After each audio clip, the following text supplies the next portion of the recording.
Hello दोस्तों, आप सभी का स्वागत है आपके अपने यूट्यूब चैनल इनके टीचिंग पॉइंट में। साथियों, बात करेंगे 72,825 12,091 शिक्षक भर्ती के परिपेक्ष में। निवेदन करेंगे वीडियो को बिना स्किप किए हुए अंत तक देखें और सभी साथियों को शेयर करें। जो साथी चैनल पर पहली बार विजिट कर रहे हैं तो कृपया चैनल को सब्सक्राइब करके बेल आइकन प्रेस करें। साथियों, काउंसलिंग का मतलब डॉक्यूमेंट वेरिफिकेशन है, ना कि जो टिप्पणी है ये डबल बेंच में जस्टिस के माध्यम से साथियों की गई। और स्पष्ट तौर पर इसका क्या निष्कर्ष निकलता है तो साथियों बड़ी स्थिति स्पष्ट हो रही है कि जो आपने काउंसलिंग करवाई, जो 12,091 लिस्ट की बात कर रहे हैं, आप काउंसलिंग की बात कर रहे हैं, तो क्या एक दिन में एक अभ्यर्थी 75 जिलों में अपनी काउंसलिंग करा सकता था? ये कहीं ना कहीं स्पष्ट तौर पर कड़े शब्दों में जो है जो एडवोकेट हैं सरकारी, उनसे जो है इस चीज़ को लेकर के स्थिति मांगी गई कि स्पष्ट करिए कि 12,091 जो आपकी लिस्ट है इसकी स्थितियों को लेकर के जो कड़े सवाल जो है बार बार पूछे गए और अंततः स्थितियां वही हैं। उन्होंने कई तरह के सवाल सामने रखने का प्रयास किया,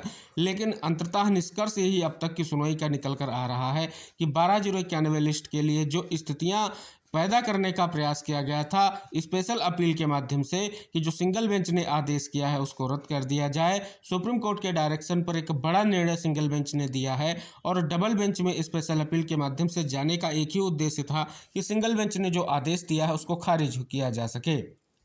लेकिन साथियों इसके उलट दांव पड़ता नजर आ रहा है, क्योंकि 12,091 लिस्ट को लेकर के अब तक की जो सुनवाई हुई है वो बहुत ही महत्वपूर्ण है। क्योंकि यहाँ पर अगर आप देखेंगे जो क्रॉस क्वेश्चन किए गए हैं वो बहुत ही महत्वपूर्ण है और इन क्वेश्चंस का बहुत बड़ा मतलब है कि जो आप कह रहे हैं कि 12,091 जो आपकी लिस्ट है इसमें अभ्यर्थियों को आपने काउंसलिंग में बुलाया, तो आपने काउंसलिंग में बुलाने के बाद क्या एक अभ्यर्थी ने जिसने कई जिलों से जो है अपना आवेदन किया, स्पष्ट तौर पर क्या उसने एक ही दिन में सभी जिलों में जो है काउंसलिंग कराने के लिए वो उपलब्ध हो सकता था? ये सभी तथ्यों को लेकर के कहीं ना कहीं पॉइंट्स रखे गए हैं और बड़ी स्थिति स्पष्ट करने का प्रयास किया गया है। उम्मीद जताई जा रही है कि एक और अहम निष्कर्ष जो है 12 मार्च की सुनवाई में निकल कर आने वाला है, क्योंकि केस जो है लिस्टेड हो चुका है और बड़ी सुनवाई लग चुकी है। अब साथियों यहाँ पर जो आखिरी सुनवाई आपकी हुई उसमें स्पष्ट तौर पर जो है जो अंतरिम आदेश आपका है उसके अनुरूप ही 66,655 का ब्रेकअप लेकर के आना है कि जो 54,000 प्लस 12,091 की जो आपकी लिस्ट थी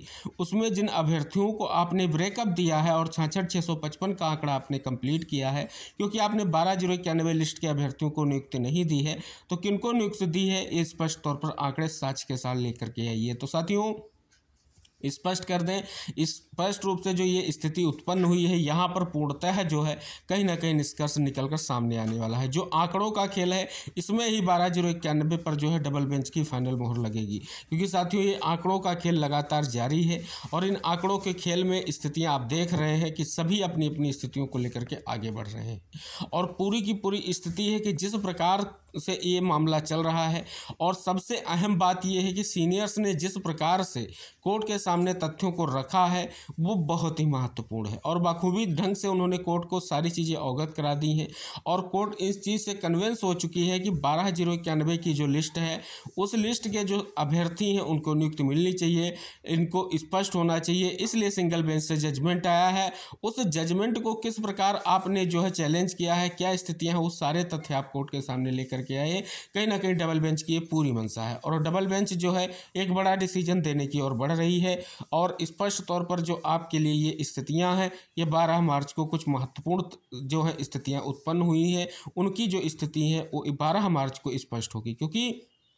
12 मार्च को आपकी फाइनल सुनवाई लगभग लग चुकी है और पूरी संभावना है एक अच्छी बहस फिर से देखने को मिलेगी। और यहाँ पर आप देख रहे हैं कि दो स्पेशल अपील जो दाखिल की गई इसको लेकर के भी कोर्ट की नाराज़गी दिखी थी और कोर्ट ने एक बड़ी स्थिति स्पष्ट करते हुए एक और नाराज़गी जताई थी कि आपने केवल जो है एक ही याचिका को आपने चैलेंज किया है, इसके अलावा अन्य जो अभ्यर्थी हैं उनकी याचिकाओं को क्यों नहीं चैलेंज किया गया, उस पर भी स्थिति स्पष्ट हो गई है। और स्पष्ट तौर पर कहीं ना कहीं ये निर्देश पालन कराने का उद्देश्य एक ही है कि 12,091 लिस्ट को लेकर के कहीं ना कहीं कोर्ट पूरी तरह से प्रयास कर रही है कि एक बड़ा निष्कर्ष निकलकर सामने आए, क्योंकि सिंगल बेंच के जजमेंट को जिस आधार पर चैलेंज किया गया है डबल बेंच में, तो डबल बेंच में कोई कोर कसर नहीं रहेगी। इसके लिए पूरा प्रयास किया जा रहा है और जस्टिस का पूरा स्पष्ट रुख है कि एक ऐसा निष्कर्ष निकल कर आए, क्योंकि साथियों जो सुप्रीम कोर्ट के डायरेक्शन पर सिंगल बेंच ने जजमेंट दिया है उसमें स्थितियां भी स्पष्ट की गई हैं कि किस प्रकार से आपको नियुक्ति प्रदान कर करनी है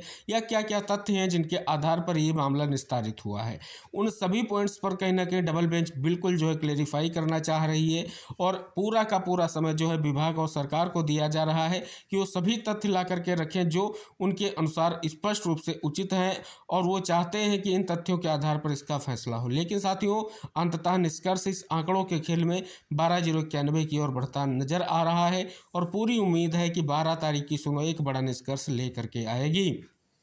फिलहाल जो प्रयास है उसका एक ही महत्वपूर्ण निष्कर्ष है कि किसी भी तरीके से स्थितियां स्पष्ट हो और 12,091 की लिस्ट का जो ये मैटर है 1 दशक के बाद जो निस्तारित हुआ है उस पर फिर से डबल बेंच से मामला निस्तारित होकर के एक बड़ा निष्कर्ष जरूर निकलकर सामने आएगा। तो साथियों, 12 तारीख की सुनवाई को लेकर के सभी का इंतजार जारी है और पूरी संभावना है, क्योंकि पिछली सुनवाई में जो है बेंच न बैठने के कारण जो केस जो था ट्रांसफर हुआ था, लेकिन साथियों फिलहाल इसी बेंच में केस को सुना जाएगा। निस्तारित इसी बेंच के माध्यम से होगा डबल बेंच में, क्योंकि मामले को पूरी तरीके से जो है कहीं ना कहीं डिफाइन कर दिया गया है, सारे तथ्यों को कोर्ट के सामने रख दिया गया है। कोर्ट उन सभी तथ्यों से कहीं ना कहीं स्पष्ट हो चुकी है और अब निष्कर्ष की ओर बढ़ रही है। अब साथियों यहाँ पर जो है अगला कदम यही है कि 66,655 का ब्रेकअप लेकर के आना है। अब ब्रेकअप की स्थितियाँ क्या रहेंगी, क्या जो है आंकड़े प्रेजेंट किए जाएंगे कोर्ट के सामने, ये सबसे अहम रहेगा और उन्हीं के आधार पर एक बड़ा निस्तारण होने की उम्मीद की जा सकती है। तो फिलहाल साथियों,